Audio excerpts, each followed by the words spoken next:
Tulip Siddique Sheikh নন, কিন্তু তার নামের সাথে আমি শেখ লাগাতে চাই, কারণ তার নানা শেখ মুজিবুর রহমান, ওই রক্ত তার শরীরে আছে। একটা পরিবার কতটা পচে যাওয়া হতে পারে, কতটা ইতর হতে পারে, আমরা সাম্প্রতিক সময়গুলোতে দেখেছি। পুরো পরিবারটা, শেখ হাসিনা, শেখ রেহানা, তাদের সন্তানরা, এভরিবাডি যারা দেশে এসেছিল, শেখ রেহানার পুত্র ববি, শেখ হাসিনার পুত্র জয়, তার কন্যা পুতুল, কে কাকে ইত্রামিতে ছাড়িয়ে যাবেন, নোংরামিতে ছাড়িয়ে যাবেন, সেটাই আসলে আমরা দেখেছি। টিউলিপ সিদ্দিক ছিলেন ব্রিটেনে, তিনি সেখানে এমপি ছিলেন একাধিকবার, এবং সর্বশেষ তার দল ক্ষমতায় আসার পর তিনি এক ধরনের একটা, আমরা অনেকে পত্রিকায় মন্ত্রী লিখছি, খুবই জুনিয়র ধরনের একটা মন্ত্রিত্বের পদ। আমি তাদের ট্রেজারি ডিপার্টমেন্টে তার চাইতে সিনিয়র আরো 5 জন আছে, তিনি কিছু দায়িত্ব পালন করেন এবং একটু ট্রান্সপারেন্সি, দুর্নীতি টাইপের ইস্যু দেখেন। কিন্তু এটুকু আমরা জেনে রাখবো, তার চাইতে 5 জন আরো বেশি সিনিয়র মন্ত্রী পর্যায়ের মানুষ আছেন। সুতরাং খুবই জুনিয়র ধরনের মন্ত্রী, তারপরও তিনি ওই পজিশনটা পেয়েছেন, সেটা তো সত্য। ফলে উনি যেহেতু ব্রিটেনে ছিলেন, তার সম্পর্কে কথাবার্তা আমাদের একটু কমই হয়েছে। কিন্তু সম্প্রতি আমরা খেয়াল করেছি যে শেখ হাসিনার সাথে জড়িত লোকজনের কাছ থেকে ফ্ল্যাট নেওয়া, রূপপুর পারমাণবিক বিদ্যুৎ কেন্দ্রের দুর্নীতির সাথে জড়িত থাকা ইত্যাদি নানান কিছু। নট অনলি দ্যাট, তার নির্বাচিত হওয়ার ক্ষেত্রে আওয়ামী লীগের, তার সাথে মানে লন্ডন আওয়ামী লীগের লোকজন তাকে সাহায্য করা, তার আওয়ামী লীগের সাথে ইনভলভ থাকা, নানান ইস্যুতে নানান কথাবার্তা হচ্ছে। এবং আমরা অধীর আগ্রহে অপেক্ষা করছি, এই জাতীয় অপেক্ষা করছে, এই শেখ, টেকনিক্যালি শেখ নন, যেহেতু আমাদের দেশে পিতার দিকের পদবি নেওয়া হয় তাই তিনি সিদ্দিক, কিন্তু তিনিও একটা শেখ। এই শেখেরও পতন দেখার জন্য আমরা উন্মুখ হয়ে আছি। এবং খুব সারপ্রাইজিংলি ব্রিটেনের স্ট্যান্ডার্ডের চাইতে সাথে একটু কনফ্লিক্টিং হলেও মানে এমনি এখনো পর্যন্ত তার পদে আছেন। যদিও সর্বশেষ যে খবর আমাদের সামনে এসছে সেটা হচ্ছে দ্য টাইমস একটা রিপোর্ট করে দেখিয়েছে যে বিকল্প খোঁজার চেষ্টা করা হচ্ছে, কারা কারা তার সেই পদে আসতে পারেন তিনি যদি পদত্যাগ করেন। পদত্যাগ না, তাকে সরিয়ে দেওয়া উচিত ছিল। যদি এই দুর্নীতির অভিযোগ ওঠার পর থেকে Keir Starmer, British prime minister, তার উপর আস্থার কথা জানিয়েছিলেন। তার কারণও ইনফ্যাক্ট এটা নিয়ে রিপোর্ট হয়েছে, ব্রিটেনেই হয়েছে।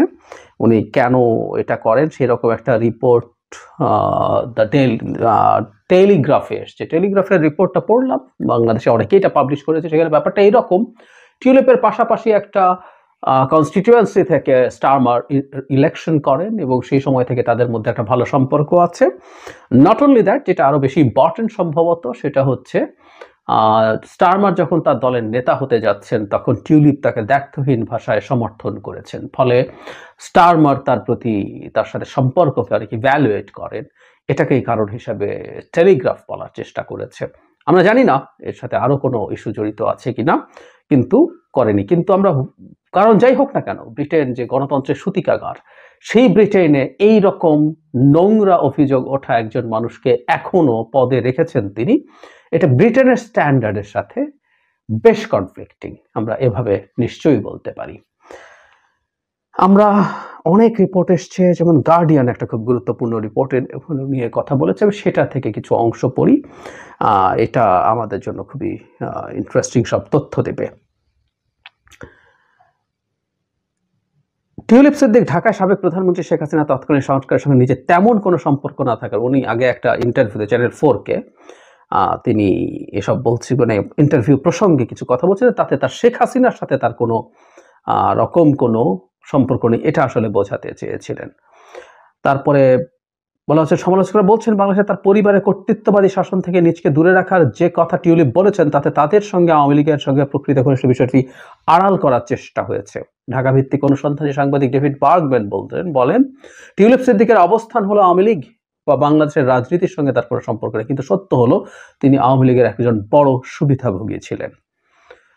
ট্রান্সপারেন্সি ইন্টারন্যাশনাল, এটা TIB না, ট্রান্সপারেন্সি ইন্টারন্যাশনালের জ্যেষ্ঠ গবেষণা কর্মকর্তা রোজ হুইফেন বলেন, শেখ হাসিনা বাংলাদেশের ক্ষমতা থেকে অপসৃত হওয়ার পর আওয়ামী লীগের জ্যেষ্ঠ নেতাদের কাছ থেকে তার ভাগ্নি যে সুবিধা পেয়েছেন তা নিয়ে অনেক বেশি অনুসন্ধান করা হয়েছে। তিনি আরো বলেন, মন্ত্রী এখন তার বিষয়টি স্ট্যান্ডার্ড বিষয়ক স্বতন্ত্র উপদেষ্টার কাছে পাঠিয়েছেন, তখন এই সংক্রান্ত সম্পূর্ণ তথ্য জোগাড় করা উচিত, যাতে সম্ভাব্য অযাচিত প্রভাব বা মন্ত্রী কোড লঙ্ঘন করা শনাক্ত করা যায়। তিনি আরো বলেন, 9 সালে শেখ হাসিনা ক্ষমতায় যখন আসেন তখন টিউলিপ সিদ্দিক লন্ডনে লেবার পার্টির প্রার্থী হিসেবে কাউন্সিল হওয়ার জন্য প্রতিদ্বন্দ্বিতা করেছিলেন। বর্তমানে মুছে ফেলা তার ওয়েবসাইটের এই জায়গাটা খুব খেয়াল করি আমরা, তথ্য অনুযায়ী তিনি আওয়ামী লীগের যুক্তরাজ্য ও ইইউ লবিং ইউনিট এবং নির্বাচনী কৌশলে দলের অংশ হিসেবে কাজ করেছেন। এমনকি তিনি দলের মুখপাত্র হিসেবে বিবিসি ওয়ার্ল্ড নিউজ চ্যানেলে উপস্থিত হয়েছিলেন। মানে ওয়েবসাইটে তিনি লিখেছেন, লিখে আবার সেটাকে সরিয়ে ফেলেছেন। তিনি বলছেন যুক্তরাজ্য ও ইইউ লবিং ইউনিট এবং নির্বাচনী কৌশল দলের অংশ হিসেবে কাজ করছেন। তো টিউলিপ সিদ্দিক নোংরা পচে যাওয়া আওয়ামী লীগের একজন সদস্য বা তার হয়ে কাজ করছেন, এটা খুব স্পষ্টভাবে বলছেন। তারপরে রাজনীতিতে তিনি ভালো করে 2013 সালে মস্কোতে রুশ প্রেসিডেন্ট ভ্লাদিমির পুতিনের সঙ্গে তার খালার বৈঠকের ছবিতে টিউলিপকে দেখা যায়। রূপপুর পারমাণবিক বিদ্যুৎ কেন্দ্র নির্মাণে রাশিয়ার সঙ্গে চুক্তির ক্ষেত্রে টিউলিপ মধ্যস্থতা করেছিলেন কিনা তা এখন তদন্ত করছে বাংলাদেশের কর্তৃপক্ষ। অভিযোগ উঠেছে এই প্রকল্প থেকে তার পরিবারের সদস্যরা অর্থ আত্মসাতের সুযোগ পেয়েছেন। অন্তত $5 বিলিয়ন কথা আছে। আর টিউলিপ শেখ পরিবারের শেখ মুজিবুর রহমানের নাতনি হয়ে এবং সাম্প্রতিক সময়ে শেখ পরিবার যে নোংরা বিভৎস দুর্নীতি মানবাধিকার লঙ্ঘনে জড়িত, সেখানে টিউলিপ সেটার অংশ হবেন না, হতেই পারে না। তার মা শেখ রেহানা বাংলাদেশের লুটপাটের নেতৃত্ব দিয়েছেন। এস আলম সহ যত গ্রুপ যত টাকা বানিয়েছে তা মূলত শেখ রেহানার কাছে তার হিস্সা গেছে, আমরা জানি এগুলো এখন। এবং সে তার কন্যা টিউলিপ বিরাট সাধু, হতেই পারে না। 2015 সালে প্রথমবারের মতো যুক্তরাজ্যের পার্লামেন্ট সদস্য নির্বাচিত হওয়ার পর টিউলিপ যুক্তরাজ্য আওয়ামী লীগের এক কর্মসূচিতে অংশ নিয়েছিলেন। সেখানে তার খালা শেখ হাসিনাও ছিলেন। তিনি টিউলিপের কপালে অভিনন্দন চুমু দিয়েছিলেন। ওই সময় উল্লসিত সমর্থকদের সামনে টিউলিপ বলেছিলেন, আপনার সহযোগিতা ছাড়া আমি কখনোই এখানে একজন ব্রিটিশ এমপি হিসাবে দাঁড়াতে পারতাম না। Very interesting. আওয়ামী লীগের পুরো শাখা, মানে লন্ডনে থাকা শাখা, যদিও প্রবাসী শাখা আমাদের আরপিওতে আইন অনুযায়ী, আরপিও অনুযায়ী নির্বাচন কোনো রাজনৈতিক দলের প্রবাসী শাখা থাকতে পারে না, কিন্তু তারা পুরোপুরি কাজ করেছে।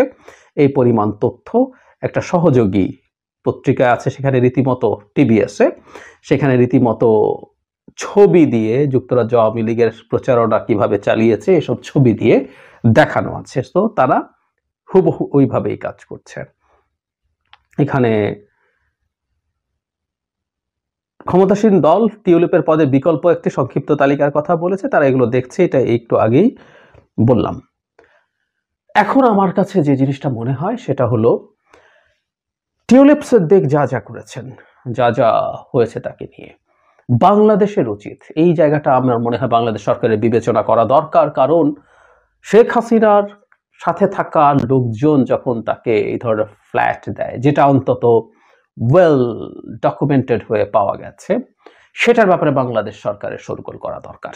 আমি মনে করি সরকারের জায়গা থেকে, আমরা জনগণ এটা নিয়ে কথা বলছি, দ্যাটস ফাইন, কিন্তু সরকারের জায়গা থেকে এটার একটা প্রপার তদন্ত হয়ে খুব দ্রুত যাতে ব্যবস্থা নেওয়া হয়। কারণ শেখ হাসিনার দুর্নীতি এবং সেই দুর্নীতির অংশ হওয়া লোকজন যখন তার বোনের কন্যার কাছে বেনিফিট পৌঁছে দেয়, সেই ভদ্রমহিলা টিউলিপ ব্রিটেনের মতো দেশে এই ধরনের কোনো দায়িত্বে থাকতে পারেন না। এই বার্তাটা ব্রিটেনের কাছে দিতে হবে। এবং এই শেখকে, এই মানে শেখ পরিবারের রেখে যদি পতন ঘটানো যায়, এটা আমাদের জন্য একটা খুব বড় বিজয় হবে। এই একজন শেখ এখন কোনো রকমে টিকে আছে এবং তার কিছু সোশ্যাল পলিটিক্যাল অবস্থান দেখা যাচ্ছে। আমি আমাদের জায়গা থেকে মনে করি যে আমরা এই ব্যাপারে যথেষ্টের বেশি শোরগোল করব, কারণ এখানে এই তথ্যগুলো যথেষ্টের বেশি আছে যে কিভাবে তারা কি করছেন। যেমন আমি এমনকি আওয়ামী লীগ, এই যে আওয়ামী লীগ যে তার বাংলাদেশের আওয়ামী লীগ যে তার হয়ে ওখানে পার্টিসিপেট করছে, যে দলটা একটা ক্রিমিনাল বা মাফিয়া সংগঠন হয়েছে, তাদের পুরো সাহায্য শুধু ওই ফ্ল্যাট না, সব ক্ষেত্রে নিচ্ছে। এগুলো প্রত্যেকটা কোনোটা ইললিগাল, কোনোটা আনএথিক্যাল, দুটো ব্যাপারই আছে। ফ্ল্যাটের ব্যাপারটা হয়তো ইললিগাল, কিন্তু আনএথিক্যাল ইস্যু আছে। আমি মানে তাকে জেতানোর বৈঠকের পর আওয়ামী লীগের শাহজাহান এক কর্মী ফেসবুক প্রোফাইলে লিখেছিল, আসন্ন ব্রিটিশ পার্লামেন্ট নির্বাচনে প্রধানমন্ত্রী শেখ হাসিনা ছোট বোন শেখ রেহানা আপার বড় মেয়ে তৃতীয়বারের মতো লেবার পার্টির মনোনয়ন নিয়ে প্রতিদ্বন্দ্বিতায়। প্রতিবারের মতো আবারও বিজয়ী করার জন্য যুক্তরাজ্য আওয়ামী লীগের সম্মানিত সভাপতি সুলতান শরীফ ভাইয়ের দিক নির্দেশনায় ও শিল্প বাণিজ্য বিষয়ক সম্পাদক আসম মিসবাহ ভাইয়ের নেতৃত্বে মাঠ পর্যায়ে কর্মকৌশল নির্ধারিত সবাই উপস্থিত শুভাকাঙ্ক্ষীবৃন্দ, ইনশাআল্লাহ জয় হবেই। এখানে সবাইকে শনাক্ত করা হয়েছে, সাধারণ সম্পাদক, যুগ্ম সাধারণ সম্পাদক, শিল্প বাণিজ্য সম্পাদক, যুবলীগ সভাপতি, দপ্তর সম্পাদক, যুবলীগের সহকারী সাধারণ সম্পাদক, সবাই প্রেজেন্ট থেকে এসব করেছেন। সো দুটো দিক থেকেই তার এবং তিনি নিজে যিনি মুছে ফেলছেন তার প্রোফাইল থেকে, তার মানে তিনি নিজেও স্পষ্টভাবেই লিখেছেন তিনি আওয়ামী লীগের সাথে জড়িত আছেন, পরেও জড়িত আসলে ছিলেনই, শুধুমাত্র এটা লুকিয়ে ফেলেছেন, ডিফ্যাক্টো ছিলেন উনি, মধ্যস্থতা করে রূপপুর পারমাণবিক বিদ্যুৎ কেন্দ্রের যেই ডিল সেসবের মধ্য থেকে করাপশন করেছেন, এই দেশটাকে লুটে পুটে শেষ করেছেন।